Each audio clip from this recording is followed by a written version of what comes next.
You are creators. Creators are always looking forward into what is becoming, not backward or downward into what is.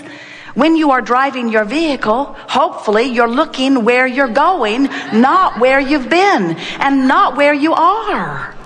You don't have those mirrors. They would make you sick if you had them. They'll look right down at the road, right where you are. Think about that. You wouldn't want to go very fast into those conditions, would you? You're just looking right down at where you are. You want to look forward to where you're going. And we want you to understand that as you become forward-looking, and by forward-looking we mean as you become one who looks in the direction not only of that which you want, but hear this, looks in the direction of that which the larger part of you has already become. Did you hear that? Can you hear the importance of your step one part of this process? Contrast causes you to ask and source the inner being that is you, the God within you, the all that isness, collects the data of the best of life. Now we want to ask you a question. When you know what you don't want, when you see someone rude, when you see a mass murder, when you see some abhorrent experience, when you see something that you really, really, really know that you don't want, when you see people suffering, when you see people encouraging suffering, when you see those things you don't want to see, whether it's humans or animals or earth, when you see something you don't want to see, do you understand that in that moment you offer an equal and a commensurate and exactly equal, proportionate request that is exactly on the other side of what you don't want? In other words, when you're really sick, you really ask for wellness. If you're sort of sick, you sort of ask for wellness. If you're sort of confused, you sort of ask for clarity. If you're really confused, you really ask for clarity. In other words, your request is always proportionate to what you are allowing yourself to live. And for that reason, in this time of greatest diversity, which is a good thing, not a bad thing, as you are mixing it up with one another, you are asking massively. And as you don't allow yourself as individuals to go in the direction of what you're asking for, it just causes you to ask harder and stronger and more often. So that the requests that this time-space reality are sending forth into the vibrational escrow of mass consciousness is bigger and faster and more than it has ever been before. This stream is moving fast, and the answering to what you're asking for is happening in greater abundance than ever before. This pool of abundance that you have requested is at its all-time high and getting greater in every day, which means your propensity for thriving is greater than it has ever been. Your propensity for suffering is greater than it has ever been also. Because it's always equal. In other words, when who you have become is more and you don't let yourself become it, you don't feel so good. Fortunately, as individuals, you don't have to wait for everybody to figure it out before you have the ease of alignment. You get to individually go with the flow of that which you have become, and when you do, you come into alignment with who you are.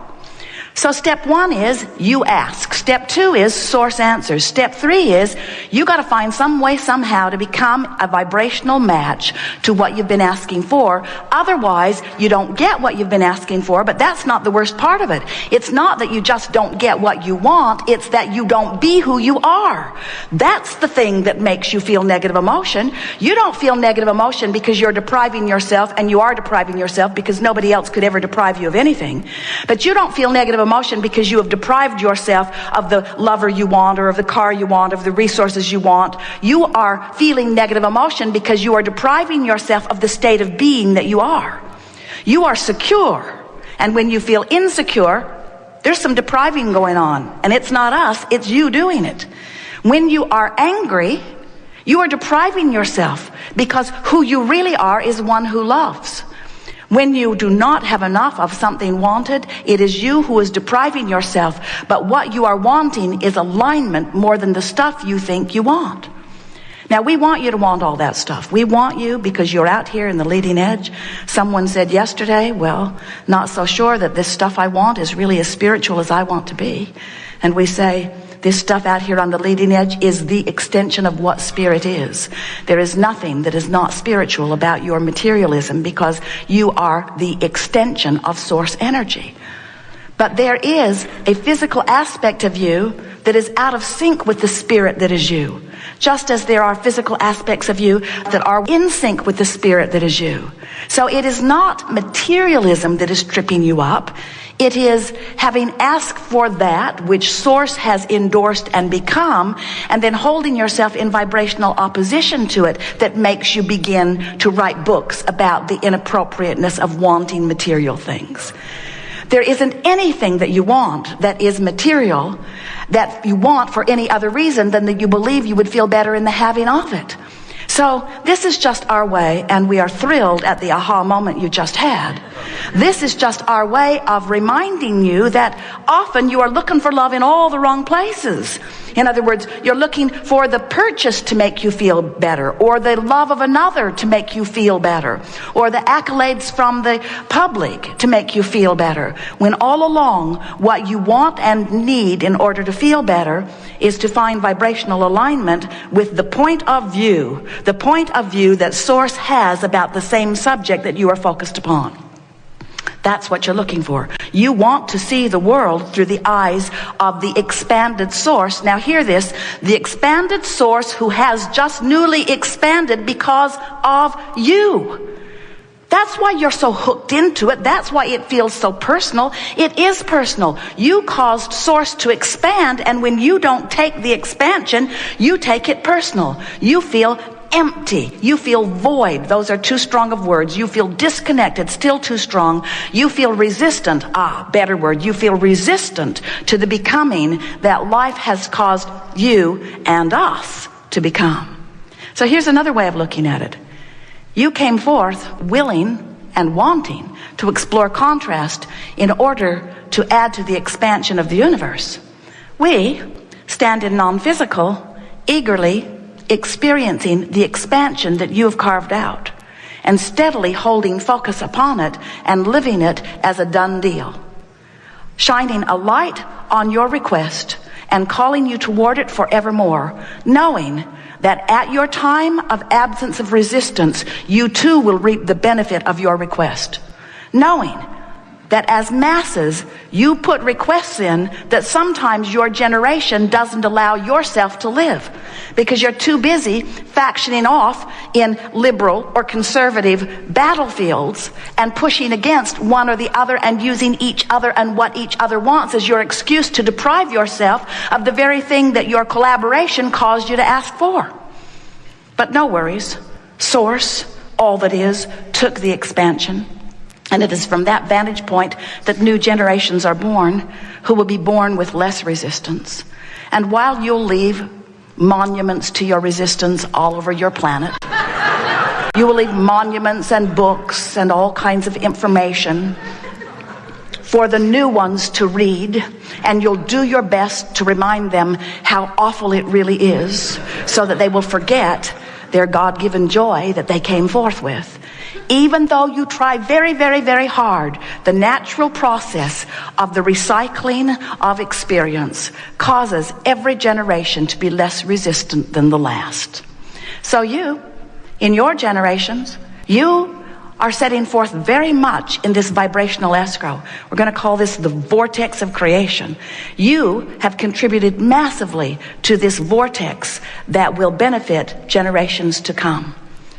And so this gathering, this conversation is not about needing to do anything to fix anything, because whether you are consciously aware of it or not, you are source energy.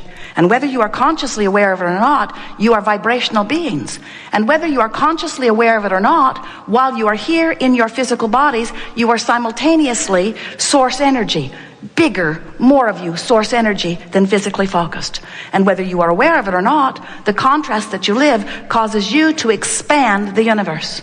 And whether you are aware of it or not, the larger part of you takes the expansion and holds it steady and revels in the good work that you have done. And whether you know it or not, well-being abounds and always will. So this workshop is not about fixing any of that, because that's all percolating along just fine in your awareness or ignorance of it. What this gathering is about is that we don't think you should have to croak and be part of the next generation before you reap the benefit of what you have asked for. We think that you should be able to ask and receive now. We think that you should get to be the creator that you came forth to be, that life should inspire you to the new idea, and that with very little struggle, you should then be able to quite effectively then turn your attention toward the new idea and no longer justify by beating the drum of why you are asking for the new idea. Just ask, and it is given, and let it be.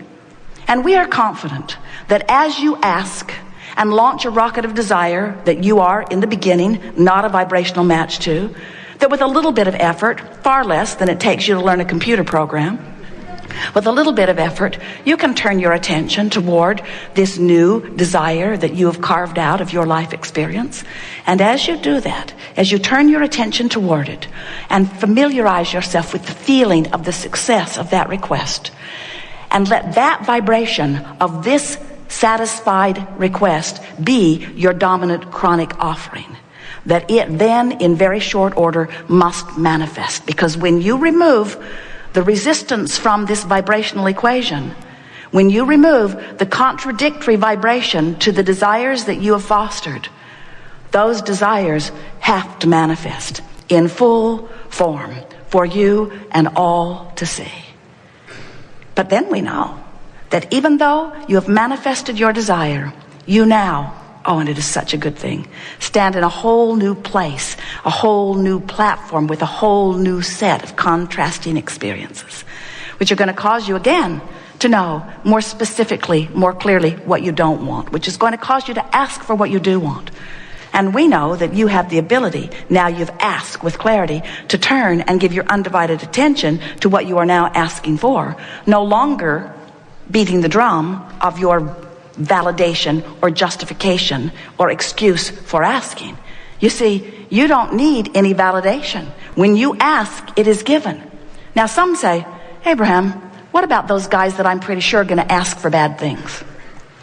If they ask for bad things, will it end up in the vibrational escrow? Will it go to this vortex? And we say, first of all, you got to stop killing each other over who gets to decide what the good things are. In other words, you have a great amount of diversity in what you are asking for. And the assumption that you're the only one that is right is really an erroneous and not good for you assumption. But let's say that most everybody agrees that this one particular really extra special effects heinous act is really not something wanted. And let's say this person is smiling while he's doing it. And people say, look at him, he likes doing that. He likes dropping those bombs on those villages, or he likes taking his gun into that business office and gunning everyone down. And we say, no one ever in a state of alignment offers anything like that. When you have brought yourself into this vortex of creation that is the culmination of who you are, and when you align to it from inside that vortex where only love and well-being abound, you are not in that guarded, resistant, protective modality that makes you then erroneously believe the impossible thing that you can push away what you don't want and make it go away. This universe is a universe that is based upon attraction. Law of attraction is the manager of all of these vibrational frequencies. There is no exclusion in this universe. So when you see something not wanted and you shout no at it, you're not saying no to it, you're saying yes to it. You're saying, come to me, this thing I do not want, because in your attention to it, you are activating the vibration of it. And when you activate the vibration of what you do not want, you prevent yourself from going to the vibration of what you do want. Can you hear that? There's not a stream of badness or a stream of heinousness. There's not a stream of evil. There's not a stream of darkness. You don't walk into a room and look for a dark switch. Flip the switch and inky, misty darkness comes down and covers up the light. There's not any of that. You can resist this light, and you can resist well-being, and you can resist wellness, and you can resist goodness, and you can resist clarity, and you can resist abundance. You can resist all things wanted, but you are the one resisting it by giving your attention to the unwanted and making the unwanted so active in your vibration that it prevents you from getting into the vortex where everything that you want is. Pretty clear, isn't it?